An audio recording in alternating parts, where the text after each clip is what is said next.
Alcohol at our house was as common as iced tea on a Sunday afternoon. Right. Now, I was always a girl growing up that I could drink anybody, including any man, under the table and then drive them home safely. I was known for that. I grew up taking care of friends that would overindulge. I was never that. I was never a binge drinker. I was a consistent drinker.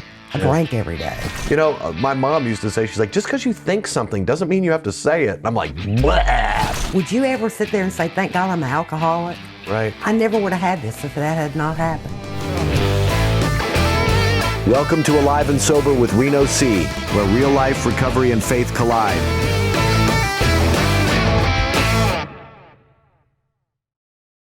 Hey guys, welcome to Alive and Sober with Reno C. We are in the basement, which a lot of you are used to, of a church. My church, First Presbyterian in Murfreesboro, Tennessee. And today I'm talking to my friend Meredith, who I have known for quite a long time. My wife is friends with her. Her husband was very instrumental in helping me early on to get sober. Wonderful people. We love you. And today we're just going to kind of talk about a little bit about Meredith's story and a story of redemption, as we all strive for, and a story of being able to put everything back together as best we can. And I know a little bit about your story as far as this is concerned, but I know you more from just goofing off, having fun and things like that.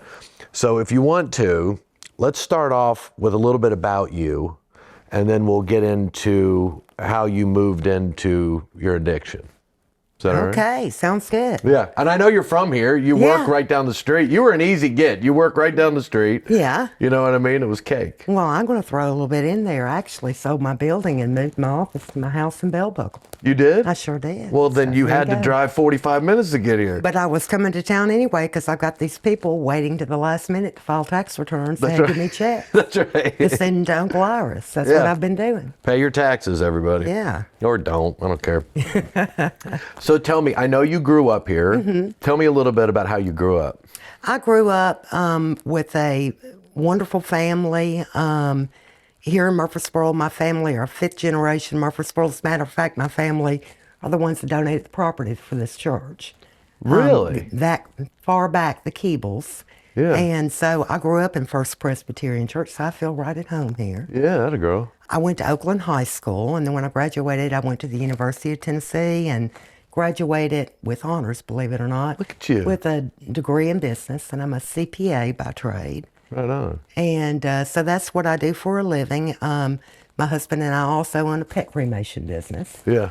And we have a little horse farm there in Bell Buckle. That's how I grew up. I grew up in a family.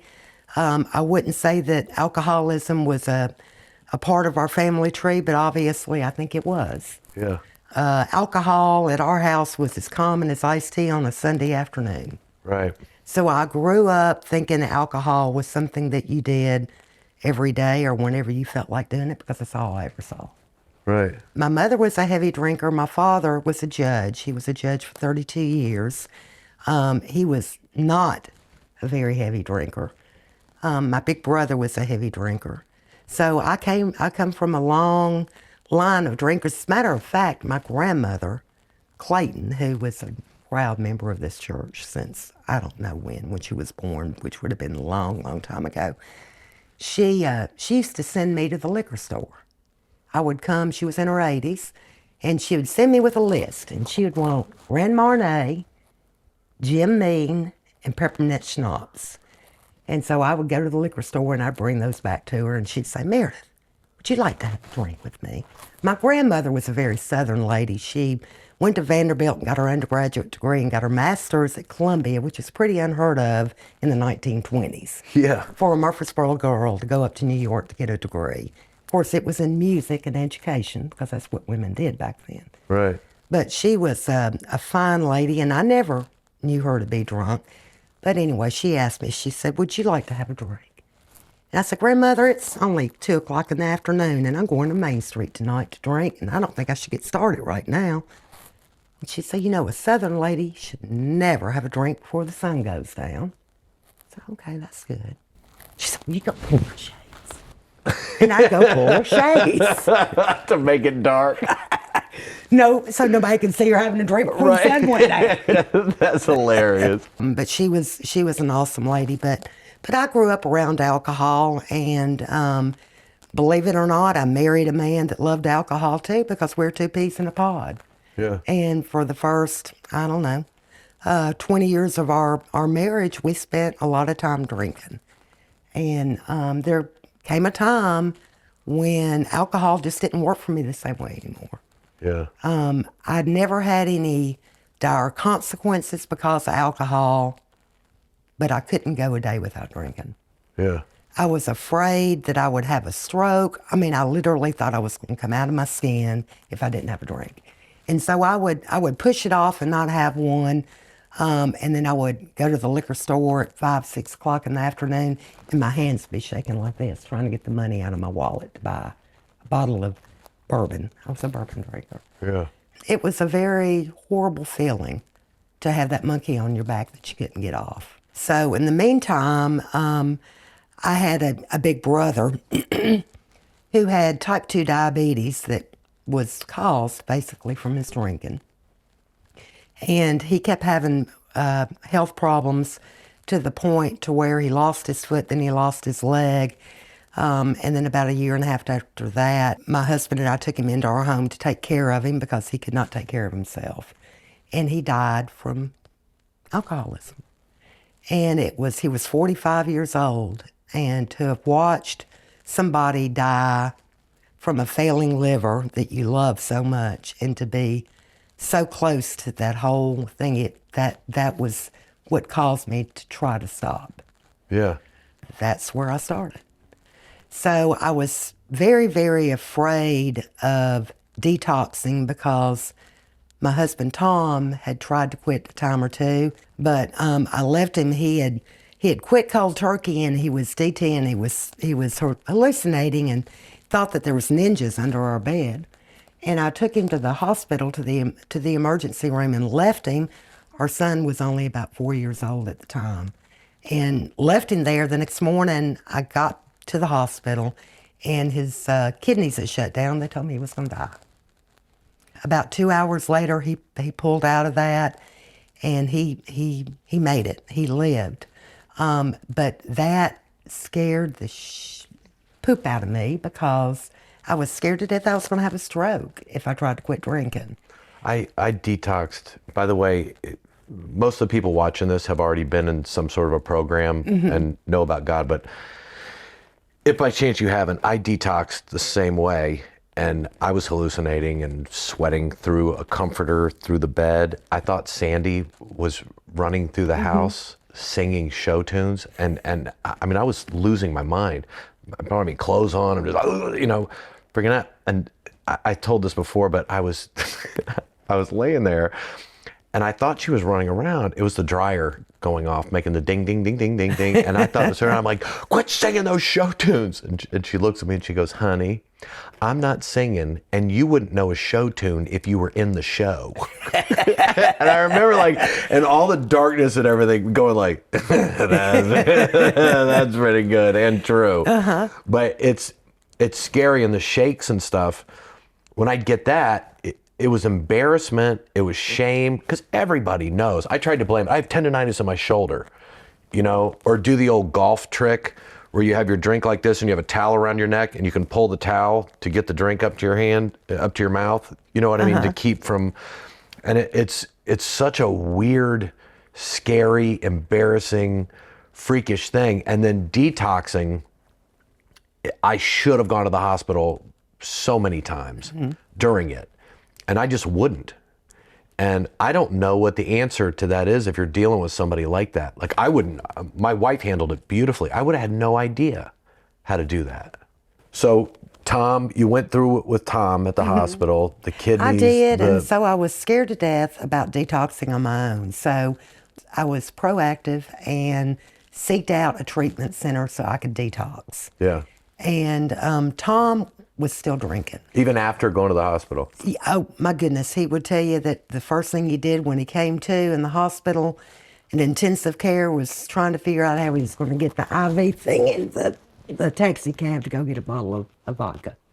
That was the first thought in his mind.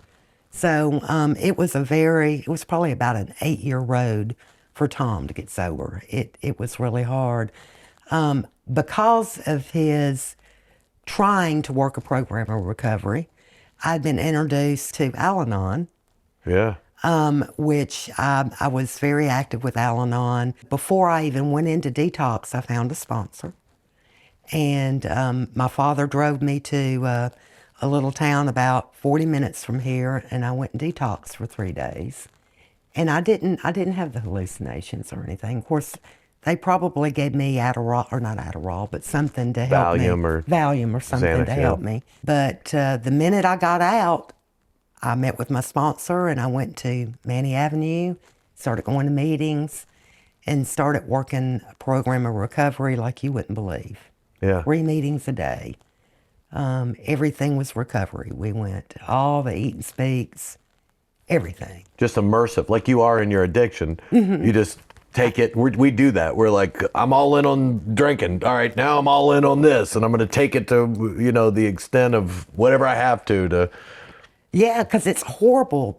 It's a horrible addiction, and it's something that just makes you feel so broken. Now, I was always a girl growing up that I could drink anybody, including any man, under the table and then drive them home safely. I was known for that. Yeah. I mean, honestly. Yeah. and so, I grew up taking care of friends that would overindulge. I was never that. I was never a binge drinker. I never, would get crazy drunk. I was a consistent drinker. I drank every day. And my body became addicted to the alcohol. It had to, I had to have it to live. Yeah. But you see those people that you're holding their hair back as they throw up, or I could tell you all sorts of fun stories, but I would have to out some people if I did that. and they're not alcoholic, Right. And here I am. Now, how's that possible? Right. How is it that they could act like such fools and get so sloppy drunk, and I never get that way, but I can't quit drinking? So it makes you feel like you're just a horrible person, that there's something just really wrong with you. Yeah. You feel rotten inside. Yeah. Yeah. It's not a good feeling. So then you went from that, you get into a 12-step program. Then, we talk a lot about a spiritual awakening and things like that. And on this podcast in particular, we talk about God's influence, for lack of a better word, of how God brought us along through our process, right? To get us to where we are today. So do you have a spiritual awakening? Yes, I had a spiritual awakening. I had more than one, actually. And I told you that I grew up in this church. I always called myself a Christian, but I never had that connection with God or Jesus. I guess what it is, I didn't have faith. Yeah. Okay. I believe there was a God. I just didn't have faith in that God. So started working a program of recovery, working the steps with a sponsor. And it came time for me to give my life over to a power greater than myself. And of course, my power was my childhood thoughts of God, but it wasn't really working. That obsession to drink was still there. There was something that I was missing. So working the steps with a sponsor helped me to be open and open to experience something different than I'd known as a child with my relationship with God. So having that ability to be open, I think, helped me a great deal. Yeah. But she told me to pray every morning.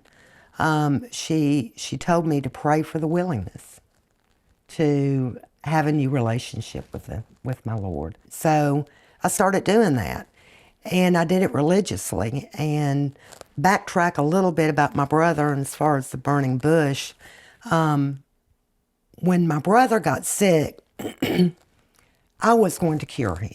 He had diabetes. He couldn't control it. The reason he couldn't control it is because he was supplementing it with his chili beers and his vodka. And so it just wasn't working for him. So when he moved in with us, I was going to fix him. I was going to cook him lean proteins and greens and all this good food. And I was going to, take care of him. and we're going to reverse this diabetes. We're going to fix this. But one thing I didn't do was quit drinking. So I'd tell him, you can't have your chili beer. No. You can't have any vodka. No.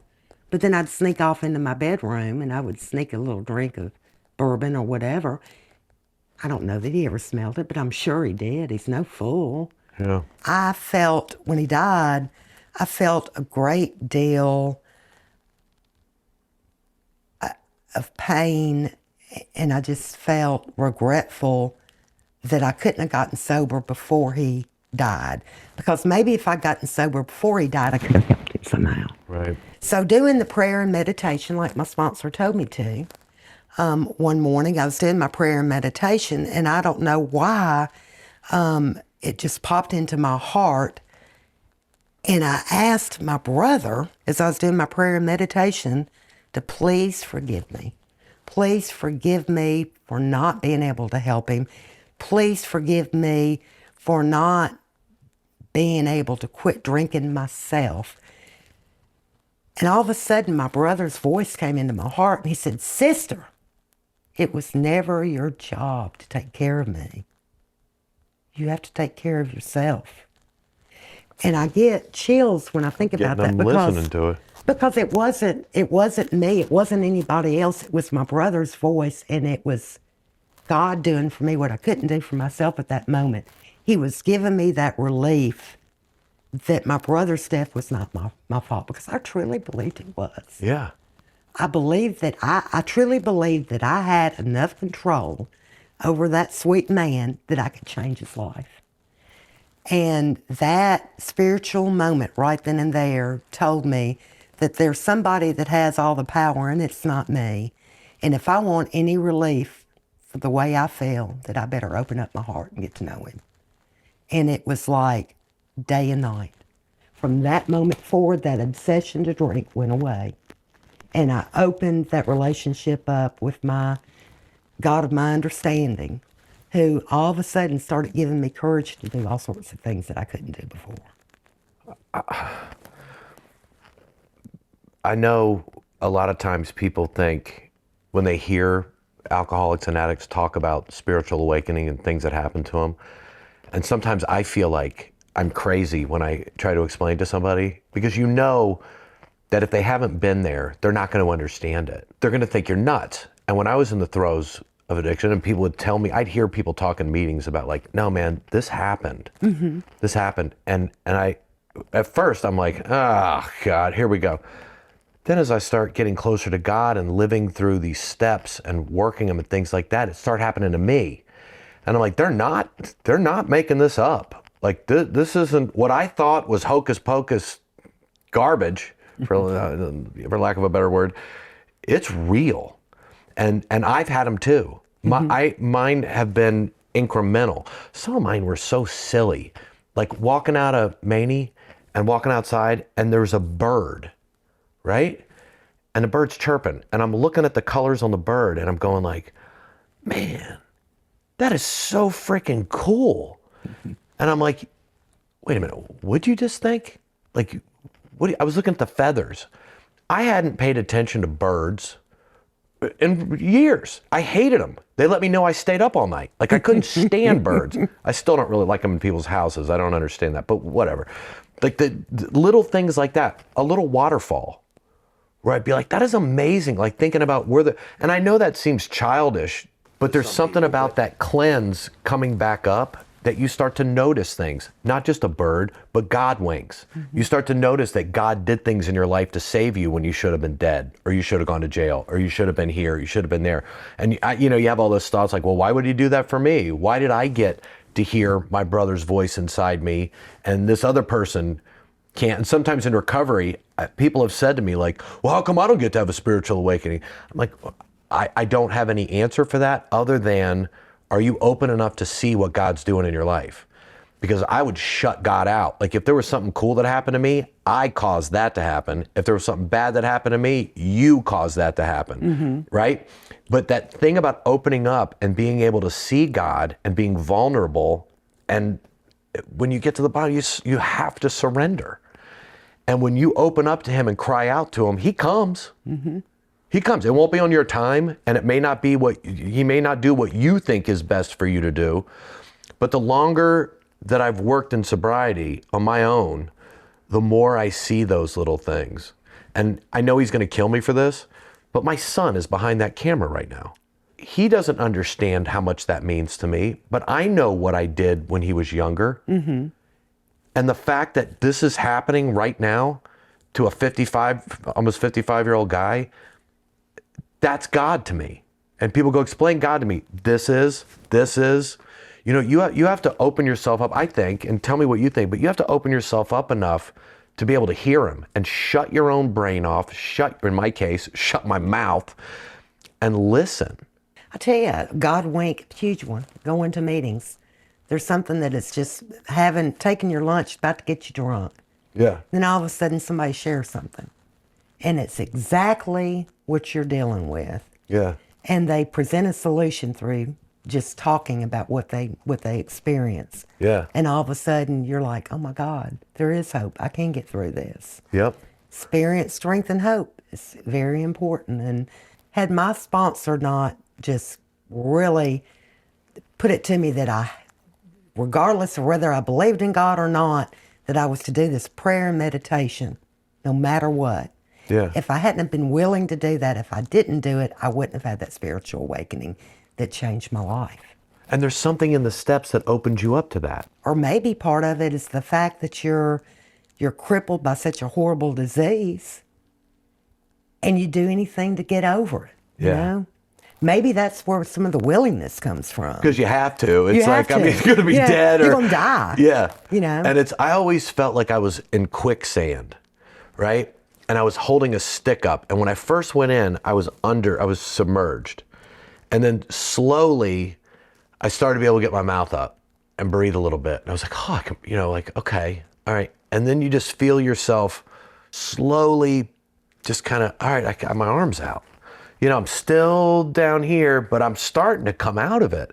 And I think that eventually you pop out of it, and then the pink cloud that we all know about starts, and then I was going to save the world, and I know everything about this stuff, and I found the magic to life, and I'm going to save everybody. Then something in real life happens. With me, it was a death of a family member, where the pink cloud goes away, and it's like, no, wait a minute, this is serious, man. Like, you are not fixed. Not even close, because I hadn't worked on the things that fired me into wanting to drink all the time. Mm-hmm. Right? Like exactly. Yeah. Yeah, you're like, what in the world am I doing?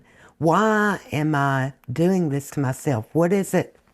There's got to be something that's causing me to want to self-destruct. Right. That's part of the steps. You got to figure out what it is that is making you want to drink, because you got to get rid of that, period, because it's going to bring you down no matter what you do. Yeah. It's undefeated. Yeah. It you got to deal with it. Yeah, it wins. You can keep coming back and losing every game. It's like the Titans. It's like, I'll show up on Sunday and keep losing every Sunday, but maybe I'll win this week. Maybe we'll get through. And then, it's such a weird brain trick of, looking back at how I used to think and knowing that I could be right back there in the matter of one wrong turn off the street, and accepting the fact that I'm never this doesn't end, and the repetition of these things, meetings, working with another alcoholic, all those things together seem to magically work for me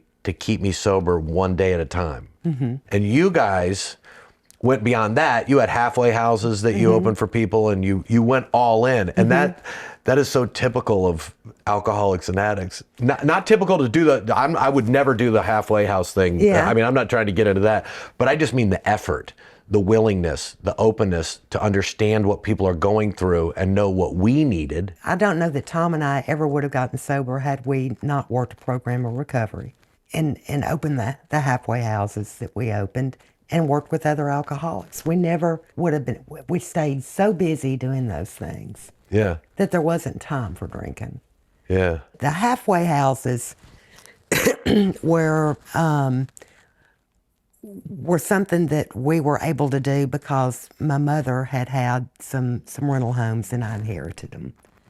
And so, I was able to convert those to halfway houses. And it was very important part of our recovery because we were involved every Yeah. minute of the day.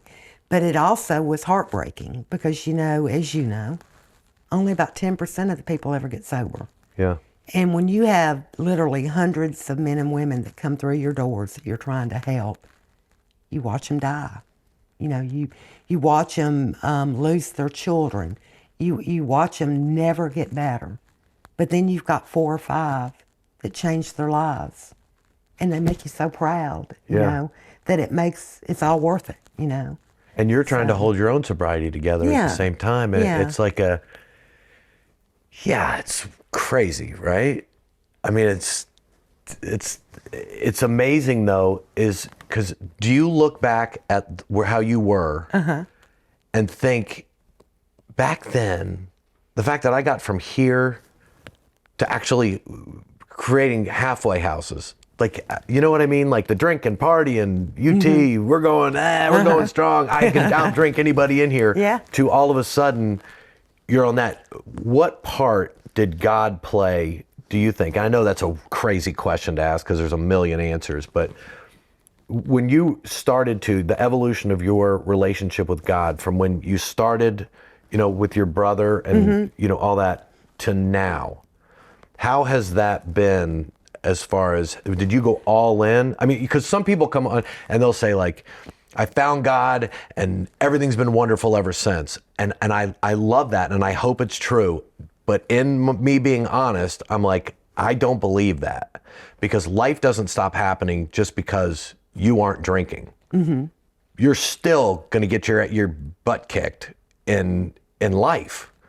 I look at it as you just have the tools now to be able to handle it.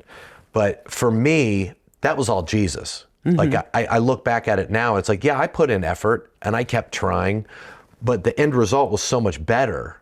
I couldn't have done that on my own. I couldn't be sitting here right now talking to you if God hadn't pulled me up out of that, right? Did you feel like that? I still feel that way. So that willingness in that first little burning bush moment made me aware and open to experience other things. Yeah. Now, I can't, I'm not the best Christian in the world. I don't beat down the doors of the church every time it opens up. I need to. I know a lot of people to, who do that who are not that Christian either. Yeah. So, but I pray each and every day. I mean, my prayer and meditation since I got sober, and it's like 17 years now. Yeah. I've not gone one day without doing prayer and meditation. And it's not just the prayer that's important. It's the shutting your mouth and listening and being open to experiencing whatever it is. And sometimes it's nothing. Sometimes nothing comes into your mind. yeah. Sometimes things come into your mind like, oh, crap, I need to turn the oven off. Right. Right. And then again, sometimes something will enter my heart, my soul that says, just chill out, breathe. It's going to be okay. We had Hinkle in here and Bobby too. And I was talking to him. I was like, church for me, I look at it as like football practice, right? Instead of it being, because I used to think of it as like my dad just dragging me in and sit down and shut up and don't move and da. And I would look back at that and it probably was good, but I remember having this like, I'm not sitting there, So instead of making it the game, the Sunday game, I look at it as practice to get ready for the rest of the week. So it kind of takes the pressure off me of like, I don't have to learn everything. I don't have to absorb it, but I'm going to pay attention to prepare myself to take whatever it is I get out of this out into the world. So the game is Monday through Saturday and Sunday's practice. But that relationship to me has become so much more important than sitting in church for an hour. Because when I would just be drunk all week and go to church for an hour just so I would appease whoever I was with, but I didn't learn anything. I didn't pay attention. I didn't care. I'm like, why do we have to stand up and sit down? And I don't like this music and whatever it was. I was picking everything wrong with it.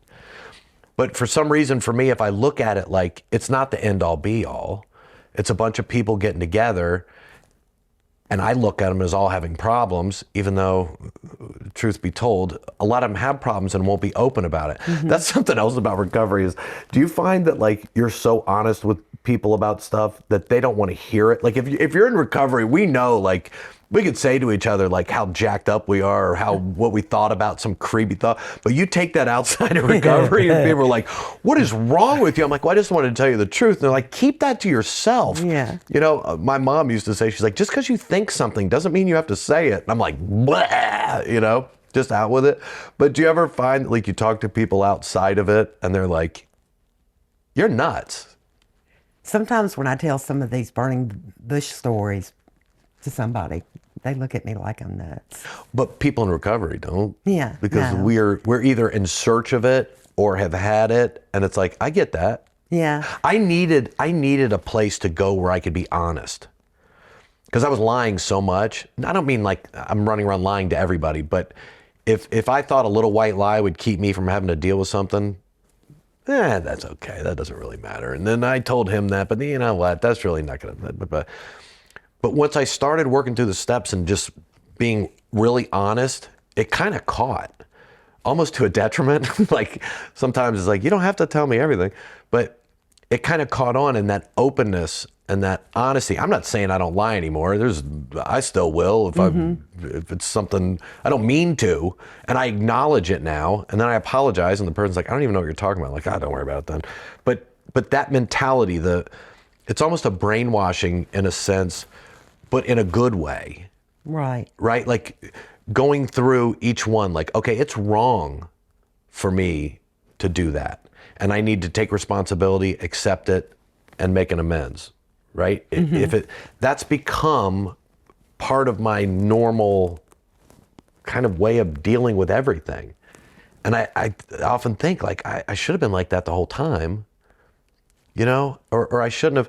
And then the closer I get to God, I start feeling bad about stuff that I didn't used to think was bad. Right? Like I just, you know, and now I'm like, wait a minute, that's not right either. And that's not right either. And doing this isn't right. Do you find that too as you get closer to God? Like you kind of, It's without kind of an knowing it? inconvenience sometimes, isn't it? Yeah, it's very inconvenient. Because you're like, oh, I can't be thinking that way. That's not right. Right, You know, I'm better than that. right. Sometimes I call Jesus Brother Jay. Don't know why. Something I call him. Yeah, And, you know, I'll be all the time, oh, God, Brother Jay, I can't believe I did that. You know, why'd Yeah. you let me do that? yeah. It's my conception of a higher power, my conception of God and Jesus, and it works for me. So, And that is the cool thing about when people say you need to have a relationship with Jesus. It doesn't have to be like everybody else's. We're all different kids. Like any parent that has kids knows that this kid is this way, this kid's this way, this kid's this way. So our relationship with parents is like kids too. Every kid has a different relationship with their parent. And I look at it the same way, like, because some people, I saw this Jamie Foxx comedy special, and he was talking about how he talks to God. And to a lot of people, they'd be like, that's offensive. But I was like, if God's answering him, it's not offensive to God. I mean, you know, I don't like that judging people on how they worship or how they handle it, because especially where we come from. I talk to him just like you and I are talking. Yeah. And he may not be sitting right here, but he knows what I'm talking about. That's I've right. talked to him about it. That's right. And people worry about whether they have a relationship like that person does or that person does. And you don't know. It's all in here. It's all in your heart. It's all in your story and what you've been exposed to and what you have. And God comes to you, I think, where you are. You know? I love it. I do too. Getting here, I've lost a lot of family. I lost my mother and then my brother. And then less than a year after that, my father drops dead. And the night that my father died, I was beside myself because I was feeling awful alone. All my entire family of origin was gone. Yeah. And I was crying, and all of a sudden, here again, this higher power that I choose to call God came into my heart and said, honey, and it was my father's voice, you'll never be alone. It's going to be okay. And I, for whatever reason, got over here in the church when Hinkle did my father's funeral. Yeah. And spoke for my father. And I'm not a very good speaker. And You're doing a wonderful job here, by the way. oh, well, you're being sweet.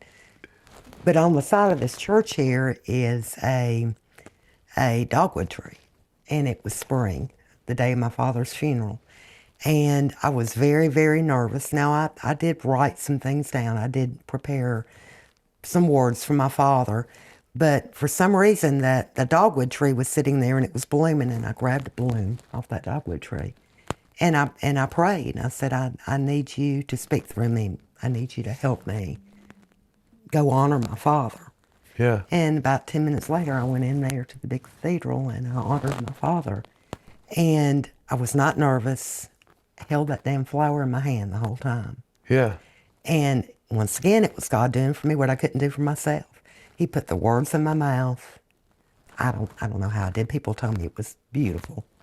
That how I was able to get up there and do that. They could never understand. Well, Meredith didn't get up there and do that. Brother Jay was beside me, and I had this flower in my hand. Yeah. That got me through it. And I've been able to use that. Thank God. Would you ever sit there and say, thank God I'm an alcoholic? Right. I never would have had this if that had not happened.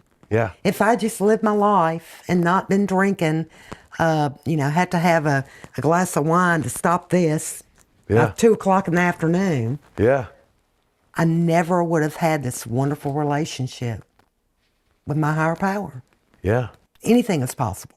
I can do anything now, and I couldn't before. So here you go. I'm glad I'm a drunk. Yeah. I'm just glad I'm sober right now. Yeah. Me too. Yeah. I'm glad we both Yeah. are. We're able to Yeah. do this. I find too that if I can, and I'm still working on this, I haven't, but if I just am at a point, kind of like being at rock bottom, but like if I'm in a situation like you're talking about, I had to speak at my stepdad's funeral and I cried, but I was praying the whole time before.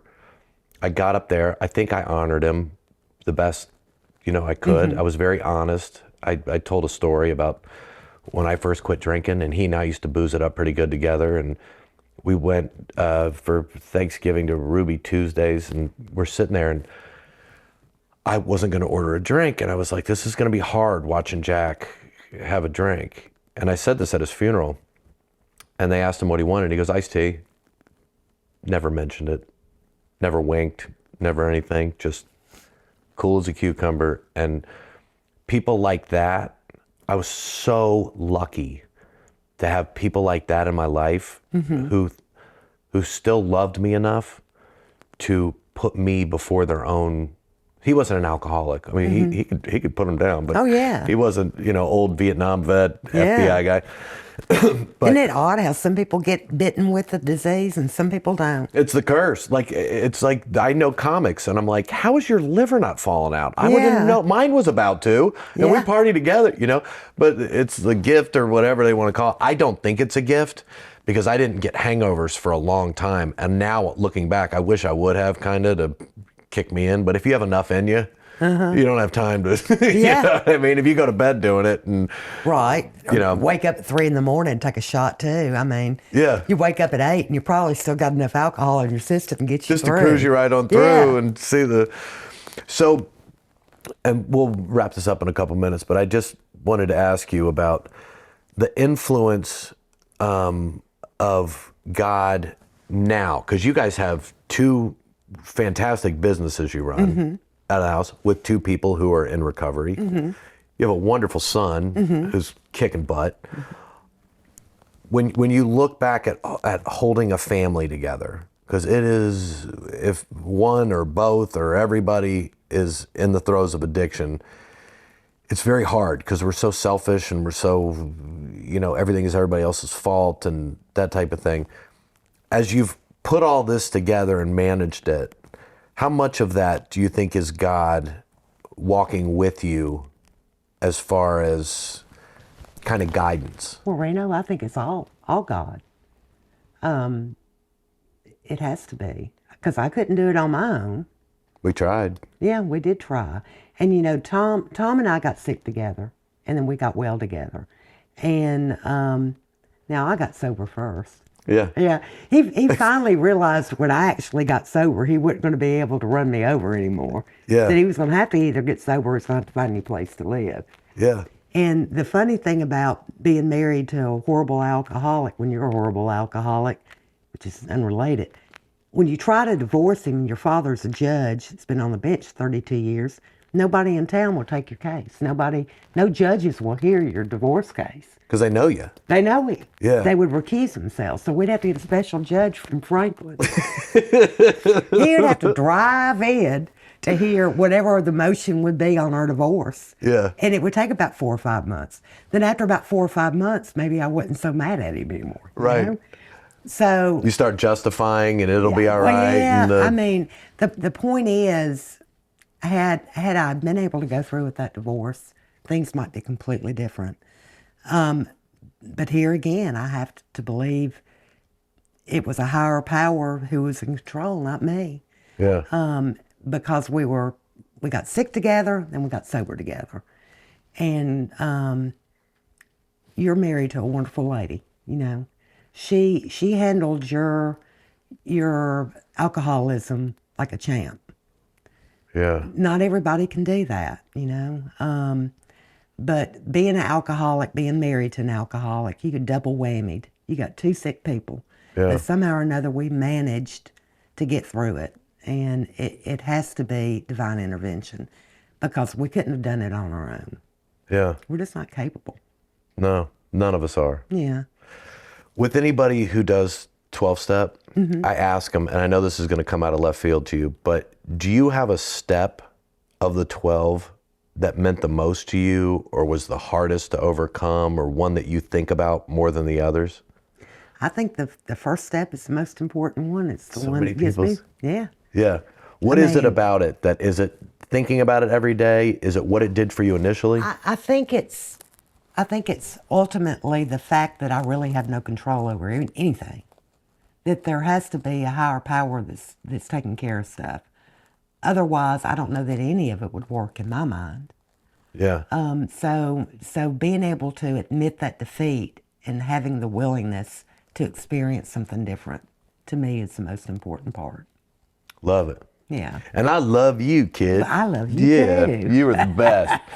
You guys, thank you so much. I hope you'd learned a little bit today, or at least we dropped a seed to get you thinking a little bit. If you just needed to hear from another alcoholic today, I hope we filled that void too. I think we pretty much stressed that without God, this stuff does not work. And getting that first step under your belt can really be the only way to move on to 2, 3, 4, you know, whatever. So if you're doing the steps the first time or you're doing them for another time, my biggest recommendation is to do what I didn't do, and that is take your time. Go slowly. I've been through 1 a bunch of times, and 2 and 3, and then I skip 4, and then, you know, whatever. But I'm just being honest. I'm trying so hard just to be honest about everything on here. But I think we stress that God can pull you through. He did pull Meredith and Tom through. He did pull me through. And I just wish you nothing but a wonderful day. And like we end every episode, if no one told you they love you today, I do. Thanks, y'all.